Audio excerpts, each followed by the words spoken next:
I snapped a cookie in half and tossed a piece to the mouse in the corner. Because if it weren't for that little guy, I never would have found food. Once I got a bit of energy back, I noticed there was a fidget spinner in the box, so I started messing with it without even thinking. But the second it stopped spinning, something clicked in my head. I looked up at the freezer fan above me, and a crazy idea hit me out of nowhere. I yanked a metal tube off the shelf, pointed it right at the fan cover, and pushed with everything I had like a lever. Soon enough, I pried the whole cover loose. Then I raised the tube again, aimed at the fan going full speed, took a deep breath and jabbed hard, but the tube bounced right back at me. My frozen fingers burned with pain. The fan kept spinning like a maniac, and the temperature in the freezer had already dropped to -17. I felt completely done for, but seeing that tiny mouse still hanging on, I tucked it inside my jacket to keep it alive. Just when I thought I was about to die in here, my hand brushed against a lighter in my bag. I lit it as fast as I could.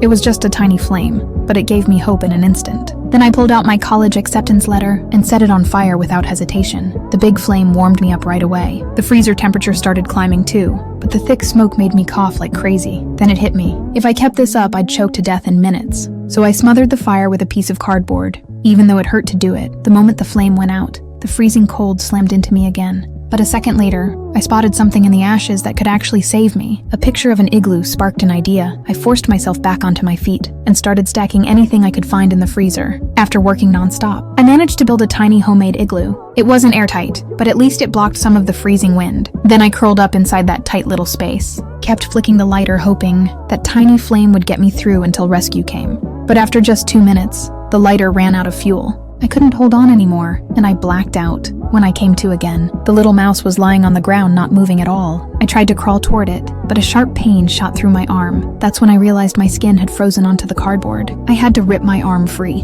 When I checked the mouse, it was completely frozen stiff. My last bit of hope just shattered. I had nothing left to fight with, right when I thought I was gone for good. The freezer door slowly opened.